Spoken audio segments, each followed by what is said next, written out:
జై పూలే, జై కాన్షీరామ్, జై అంబేద్కర్, జై పెరియార్. ఒకటి యథార్థవాది, లోక విరోధి అంటారు. నిజం చెప్పాలా, కుండ బద్దలు కొట్టాలా, పై పైన మాట్లాడాలా? మన స్టేజ్ మీద ఉన్న ఏమని అనుకుంటే సరే. ముఖ్యంగా ఇక్కడికి నేను రావడానికి ప్రధాన కారణం ఏంటంటే, నేను చిన్నప్పటి నుంచి చూస్తున్న విశారదన్ మహారాజు, మా నాన్నగారు విశారదన్ మహారాజు గారు.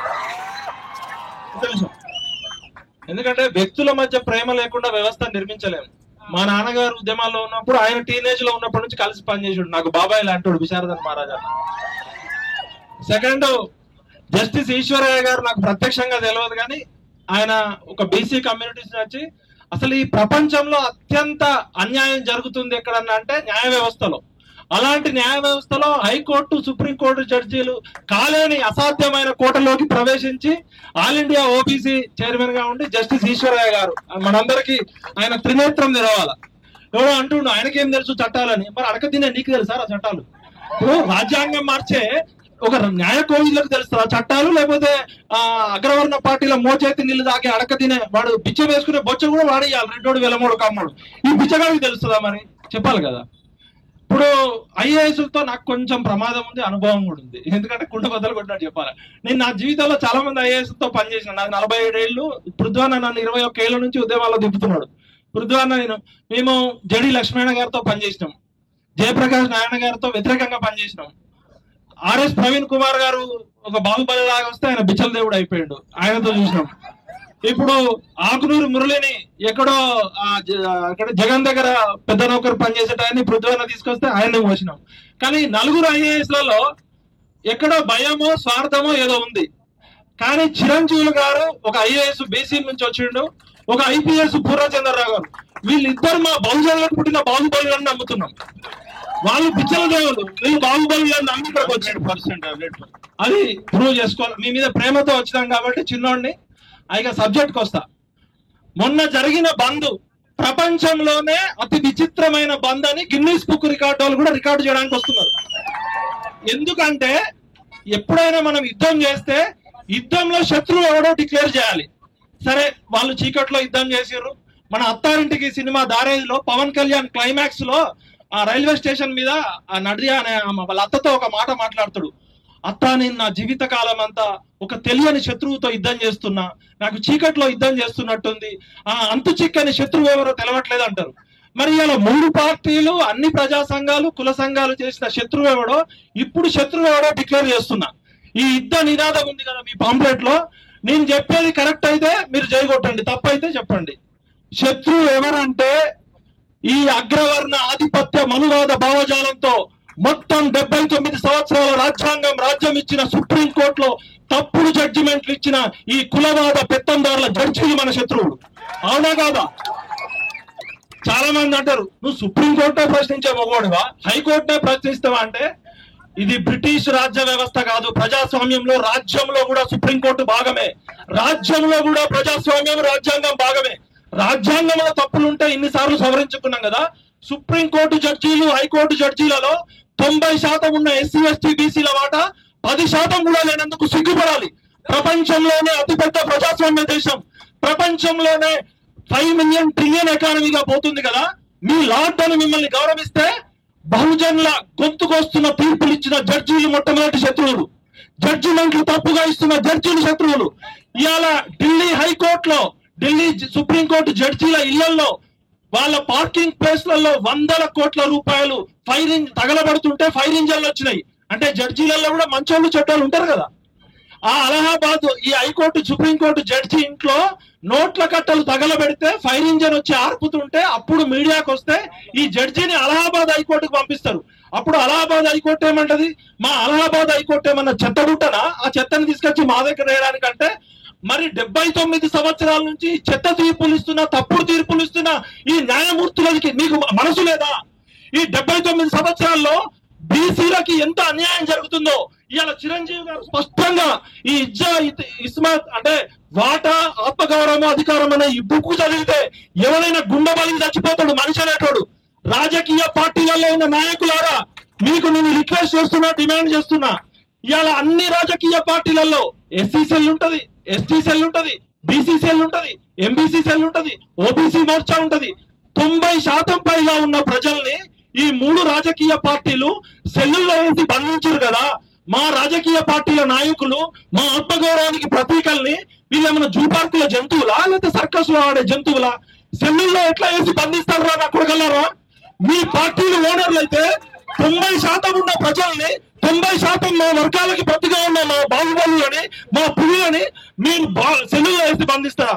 మీకు ఏమాత్రం సిగ్గు శరం ఆత్మగౌరవం ఉంటే ఫస్ట్ ఈ MPC cell, BC cell, SC cell, ST cell తీసి రెడ్డి సెల్లు, వైశ్య సెల్లు, బ్రాహ్మణ సెల్లు, మీరు మైనారిటీలు అంటే ఈ 3 పార్టీలు కుల పార్టీలు, అవి రాజకీయ పార్టీలు కాదు. వెల్కమ్ రెడ్డి రాజ్యం.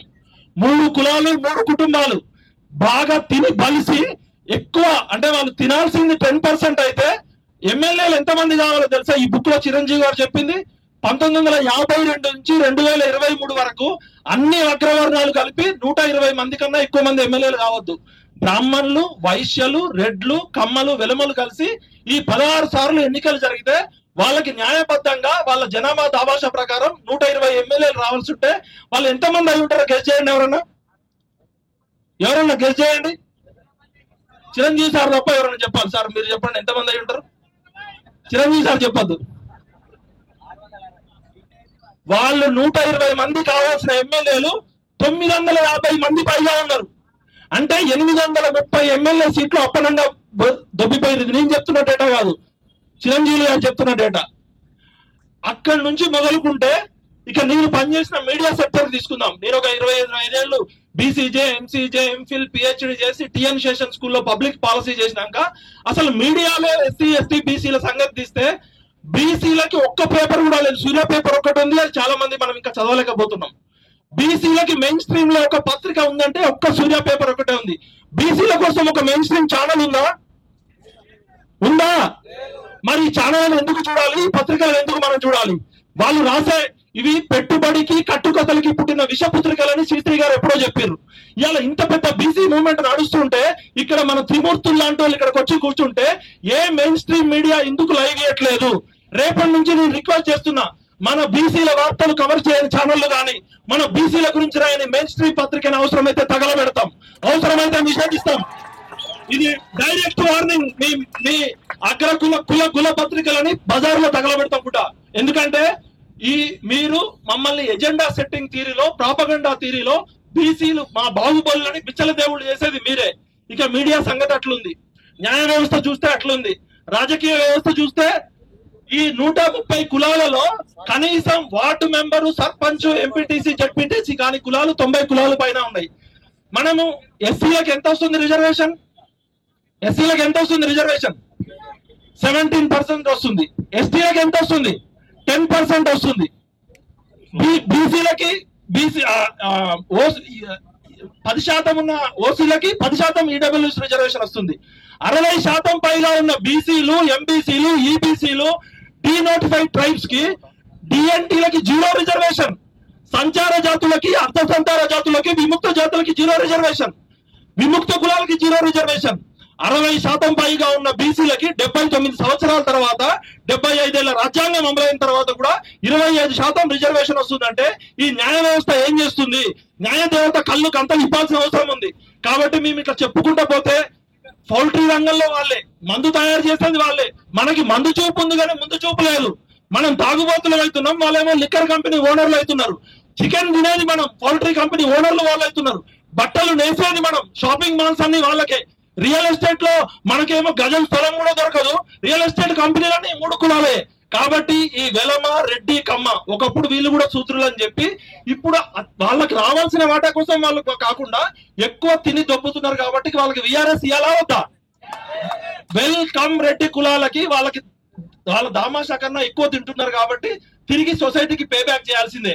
ఇప్పుడు స్పష్టంగా చెప్తున్నా, అగ్రవర్ణ పార్టీల్లో ఉన్న బీసీ బాహుబలులారా, మీరు మా వైపు వస్తే మిమ్మల్ని నెత్తిన పెట్టుకుంటాం. మీరు కట్టెపల్లాగా, బానిసల్లాగా ఉంటే బిచ్చల దేవుళ్ళని డిక్లేర్ చేస్తాం. ఫస్ట్ ఈ చెంచాలను దైత్యం చేయాలి. ఎందుకంటే కాంశీరామ్ గారు చెప్పారు, ఆత్మగౌరవం లేని వర్గాలకి, అడక్క తినే జాతులకు ఎప్పటికీ రాజ్యాంగం గారు మీకే ఆత్మగౌరవం లేకపోతే, మీరే అగ్రవర్ణ పార్టీల నాయకుల మోచేతి నీళ్లు కాకుంటే మీరు మా ఆత్మగౌరవం గురించి ఎట్లా పోరాడతారా బిడ్డలారా? మాకు బీసీ కృష్ణన్న కావాలి కానీ బీజేపీ కృష్ణన్న వద్దు. ఆయనని బీసీ కృష్ణ అంటాం మనం, బీజేపీ కృష్ణ అక్కర్లే. మా లక్ష్మణ్ అన్న మాకు దూర బంధువు, మా మున్నూరు కాపుల్లో చాలా మంది ఉన్నారు, బిచ్చల దేవులు ఉన్నారు, కట్టపల్లి ఉన్నారు. నా నుంచే స్టార్ట్ చేస్తున్నా. లక్ష్మణ్ గారికి 4 పదవులు వచ్చినాయి. ఓబీసీ సెల్ చైర్మన్ వచ్చింది, రాజ్యసభ వచ్చింది, పార్లమెంట్ పార్టీ కమిటీ, మొత్తం దేశం మొత్తంలో 8 మంది ఉంది. మరి లక్ష్మణ్ గారు ఎక్కడా మాట్లాడరే? లక్ష్మణ్ గారు మాట్లాడాల్సిన అవసరం, ఆయన బీసీ కాకపోతే ఆ పదవి వచ్చేదా? ఇప్పుడు రేవంత్ రెడ్డి గారు ఏమంటాడో చూస్తా. రేవంత్ రెడ్డికి సపోర్ట్లు కొట్టాలా, చెప్పుల దండేయాలో చెప్తా. ఆయన మాట్లాడింది ఎందుకంటే కుండ బద్దలు కొట్టాడు చెప్పాల్సిందే. ఇక రేవంత్ రెడ్డి మాట్లాడింది వినండి ఒక్కసారి. ఈ రిజర్వేషన్ల గురించి రేవంత్ రెడ్డి గారికి పాలాభిషేకాలు పూలాభిషేకాలు చేస్తున్నారు కదా, ఇప్పుడు ఒకసారి రేవంత్ రెడ్డి గారు ఏమన్నారో విందాం. Just 1 minute.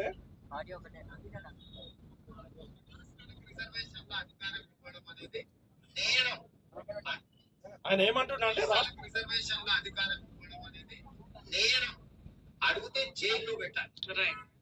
అట్లాంటి ప్రశ్నని అట్లాంటిది కావాలని అడిగితే జైల్లో పెట్టాలి. దేశ ప్రజల యొక్క ఫెడరల్ సిస్టమ్ లో concurrence list, state list, central list, concurrence list. కొన్ని అధికారాలు రాష్ట్ర ప్రభుత్వాలకు ఉంటాయి, కొన్ని అధికారాలు కేంద్ర ప్రభుత్వాలకు ఉంటాయి, కొన్ని అధికారాలు. ఈ రాజ్యాంగం అంటే అంబేద్కర్ రాసిందే తప్పు అంటున్నావా నువ్వు?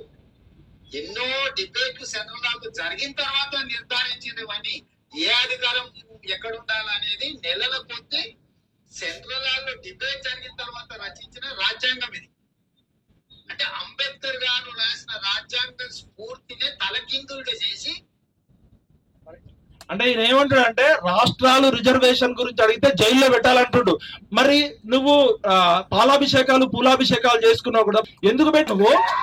అంటే ఎవరిని మధ్య పెట్టడానికి పెట్టావు? మిస్టర్ రేవంత్ రెడ్డి, రాహుల్ గాంధీ గారు రాజ్యాంగం పట్టుకొని తిరుగుతున్నాడు కదా, జోడో యాత్ర న్యాయ యాత్ర అని. ఒక్క నిమిషం అన్న పార్లమెంట్ లో మాట్లాడిండా? నీకు ఇండియా కూటమిలో 250 మంది ఎంపీలు ఉన్నారు కదా, ఒక్క నిమిషం అన్న పార్లమెంట్ ని స్తంభింపజేసిర్రా? ఎవరిని ఎంతకాలం మోసం చేస్తారు? జవహర్ లాల్ నెహ్రూ దగ్గర నుంచి మోసం చేసుకుంటూనే వచ్చారు. మరి ఇక రామచంద్రరావు, బీజేపీ నాయకుడు రామచంద్రరావు ఏమన్నాడో కూడా చెప్పాలి. సరే స్పష్టంగా చెప్పాల్సిందే, దూద్ కా దూద్ పానీ కా పానీ.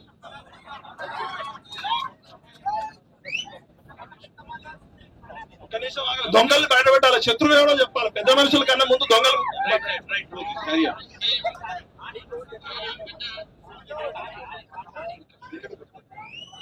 ఓకే, అంటే రామచంద్రరావు గారు ఏమన్నా చెప్పాలి కదా.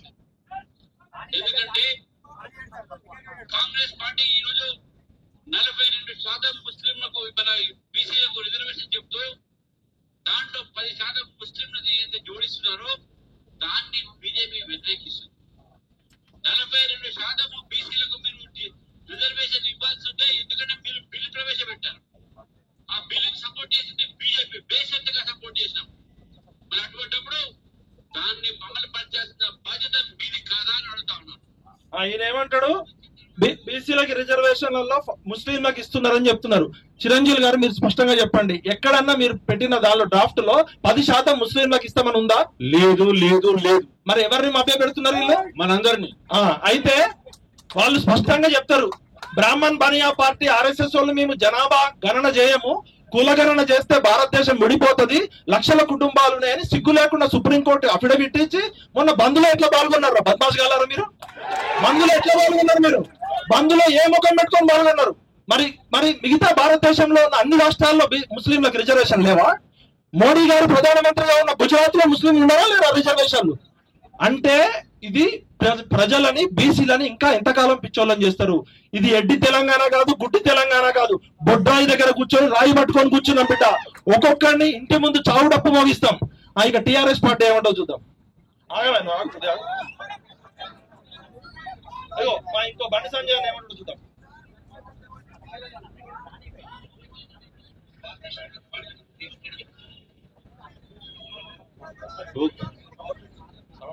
Right right okay. ఇంకా బండి సంజయ్ గారు ఏమన్నారు కూడా చెప్పాలి సార్. రైట్, వాళ్ళు కూడా మనం బీసీ లీడర్లే, వదిలేద్దాం. Right right okay.